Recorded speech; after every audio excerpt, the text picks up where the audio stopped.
This presentation is for anybody who's told me that they're struggling, and also for people who haven't told me or perhaps anybody that you're struggling. It doesn't matter whether you're struggling with something fairly small or whether it's something huge. This should be equally relevant to you. Now, this first slide is kind of sums up the advice given in the rest of the presentation, and exposes the apparent contradiction in the things that I often say to students. Because probably my two most important messages are: don't make excuses for yourself. But the second is be kind to yourself.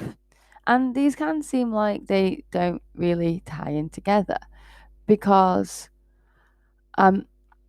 I don't let people off. And some people might instinctively think that's not very kind. If I'm worried about something, if I'm anxious about something, just let me not do it. And I will for now.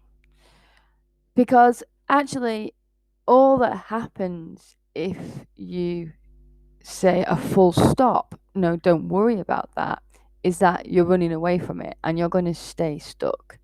So I don't allow people to make excuses for themselves. But at the same time, on a temporary, short-term basis, then I will let people off. I will let people have more time. And it's really important that you are kind and forgiving to yourself. I think that these two things can appear contradictory, but actually it's more it's more about getting the balance right. They're not really contradictory at all. If we think about the quotes next to the image, treat yourself as you would treat your dearest friend. If you imagine a really good friend going through something, then are you going to empathize with them? Are you going to give them a hug, or you would if we didn't have COVID? Are you going to sit with them in their pain? Yes. But also, are you going to want them to stay there forever? No, of course you're not. You're going to be kind, but you're going to be supportive. You're going to be positive. You're going to want them to move forward as well. Now, I used to think that struggling students basically fell into two camps, and this is quite a common descriptor used, and you might have heard it before. The least successful people are often, or the least successful students are often stated to be those with an external locus of self-control, and these people, because they've got this external locus of control, they blame external circumstances. They think that it's always because of things happening to them. And they tend to be quite despondent. They might lack goals. They might lack hope for the future. Basically, they're extremely disempowered. And because of this, these students don't really believe anything can change, so they might come across as being quite passive, not actually really trying.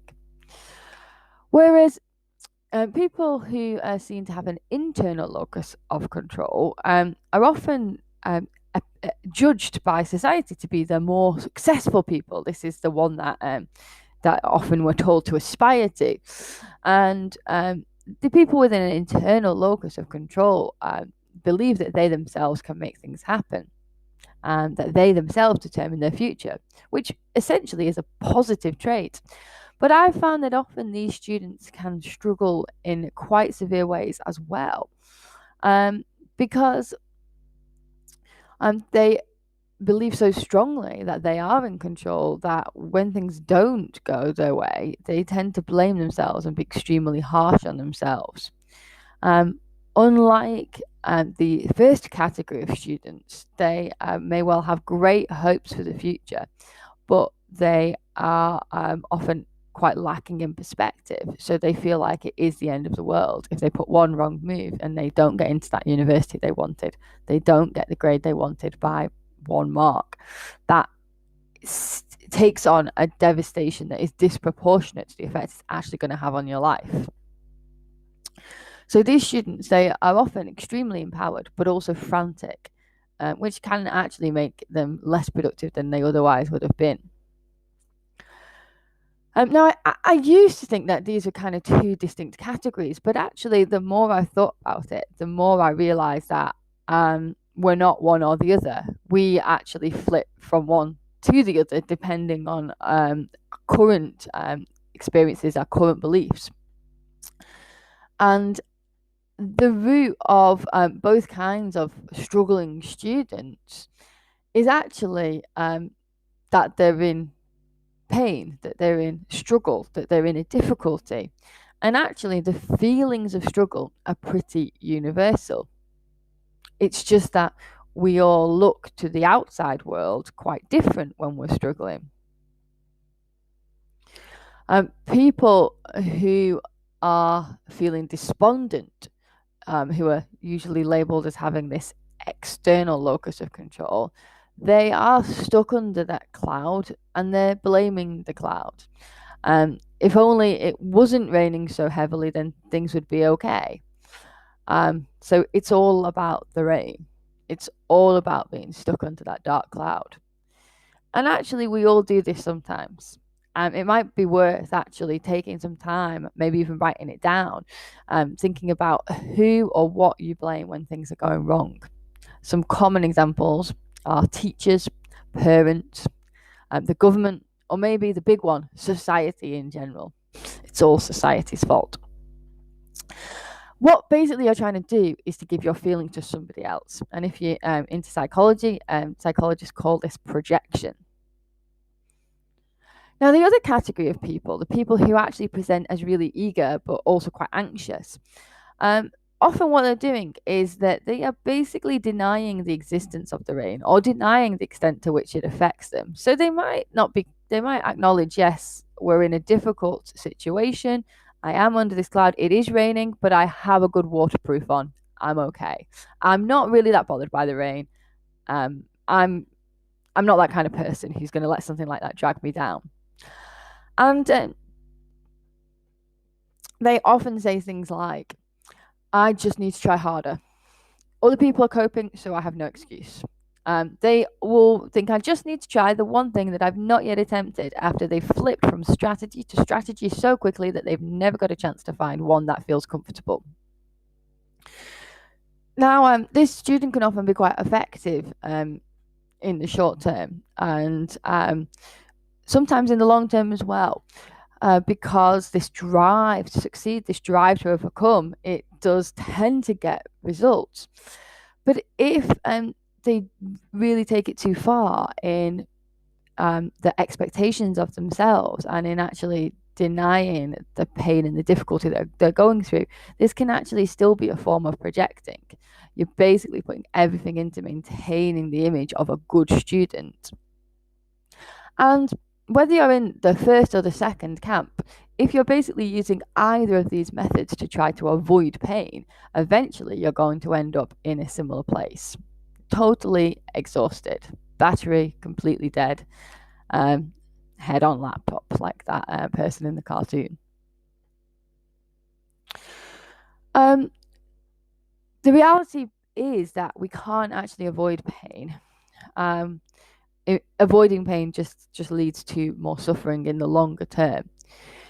In order to grow, in order to change, and in order for pain to go away, we've got to actually be willing to experience it and to experience that horribly messy bit of pain and confusion before the growth happens. Or perhaps it's more accurate to say before it's obvious that the growth happens, because actually you are growing while you're struggling, while you're confused, while you feel like you are in a bit of a hole. And my friend sent me the quote that is on this slide. When I was feeling stuck, when I was feeling in this horribly messy bit where I just didn't quite know what the way out was going to be. And I thought it was a really lovely depiction of it. You're not yet a caterpillar and you're not yet a butterfly. You're in this somewhere in between space, which feels really unpleasant. And this process is basically the same. Whether we're stuck on something relatively small scale, though it might not seem it at the time, like writing a single essay, or whether we're stuck on something much bigger that's really is going to affect our like whole lives. Now this quote is another one that I came across lately, and before I talk about it, I'd like to invite you to take a moment to think about what your instinctive reaction to this quote is. I won't leave an awkward pause on the presentation, but you, of course, could pause it for yourself if you want to take a bit longer to think about it. The greater the storm, the brighter your rainbow. Now, this quote basically was in a little bottle of hope that one of my friends gave to me. And I thought it was quite beautiful.